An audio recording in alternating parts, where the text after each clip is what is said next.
At the start of this year, Magical Girl fans rejoiced once again at Crunchyroll's licensing of Idle Time Prepara, one of many, many Pretty Rhythm spin-offs. It's about young girls who connect with a magical land and transform into idealized older forms.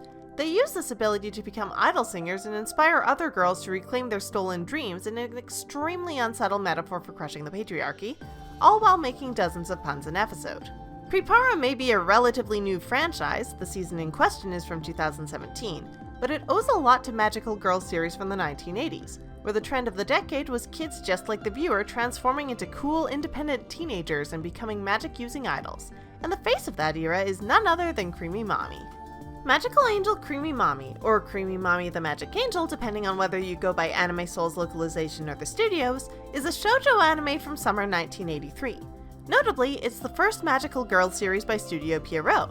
Prior to this, Toei Animation had dominated the genre, but Creamy Mami started off Pierrot's Magical Girl Quartet.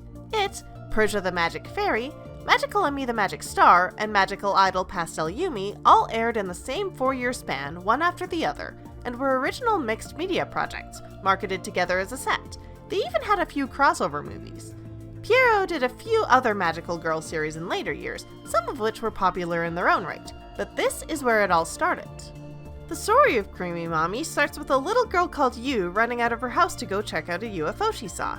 She gets sucked up into the spaceship and helps the alien she finds, Pino Pino, who rewards her with a magic wand she can use to grow older and do great things, as well as some talking cats, Nega and Puzzy, to help her out. There's a catch or two here, though. The powers and mascots are alone, and Pino Pino will be back in a year to pick them up. Oh, and if Yu tells anyone about her new secret identity, she'll be stuck that way forever. Which gets complicated when her older form accidentally ends up on TV and gets scouted as an idol.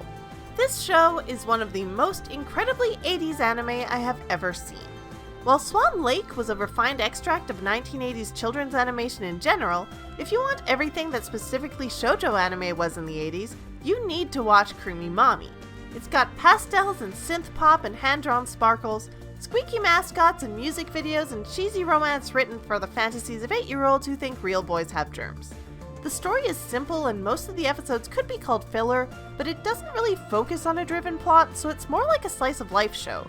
And sometimes just a really weird show. If you watch this, you know what you're getting into, or at least you should. It's a charming, sugary trip back in time, and that's the main thing people go to it for. But with product of its time complimentary must come product of its time derogatory. And I don't just mean the weird gender essentialism in the opening theme. If you don't know what to expect from old anime, Creamy Mami will be hard to get used to. The mascots are annoying, the writing rarely thinks all that deeply about anything it sets up, and about half of Yu's dialogue is repeating back what someone just said to her as a question. There are a lot of reminders that this came just before the 80s kidnap panic because the plot keeps rewarding Yu for trusting strangers and wandering off, and occasionally you're also reminded that the attitude back then towards child panty shots was, "That's not creepy, you're creepy for thinking it's creepy." Even the choreography is much simpler than modern idol anime, which seems to be a combination of the budget, the fact that 80s idols just didn't do running backflips, and Yu just being a normal 8-year-old. It extends to the brief times we get combat in the series too, where Mami is just stumbling and waving a wand around. Precure this ain't. Along with starting Pierrot's Magical Girl wave, Creamy Mami was also one of the earliest mixed media projects in anime, as well as one of the earliest successes in promoting a new and obscure idol by casting her in an idol anime. That's right, you have this to thank for all the anime these days that launch with manga, light novels, audio dramas, stage plays, and mobile gacha games already in the pipes. And boy, was it successful. Creamy Mami ran 4 cours, followed by 2 sequel OVAs, 2 music video compilation OVAs, 2 full-length in-company crossover movies, a cross-company crossover short with Winky Momo, and a concurrent manga.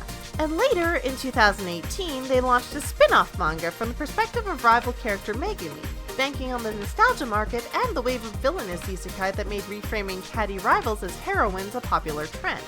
There's a reason Creamy Mami is still getting collabs and merch to this day. It was a big deal. Unfortunately though, that didn't extend to its English release. While there's a long-standing rumor that Harmony Gold was going to give it the cut-and-paste dub treatment in the 80s as they had with many others, this never happened, and it took until the 2010s for Creamy Mami to get any release for the English market.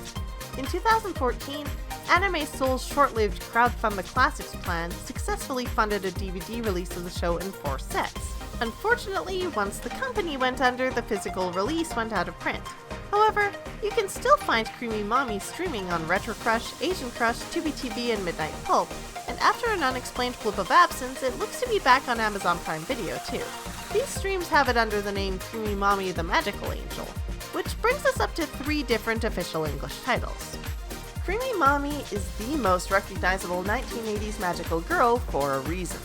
The show radiates the style and energy of its decade, genre, and demographic combination like nothing else. That's both something the average viewer needs to be prepared for, and almost certainly exactly what they came for. And now that it's mainly on streaming services geared specifically towards that market, it's finding that audience once again.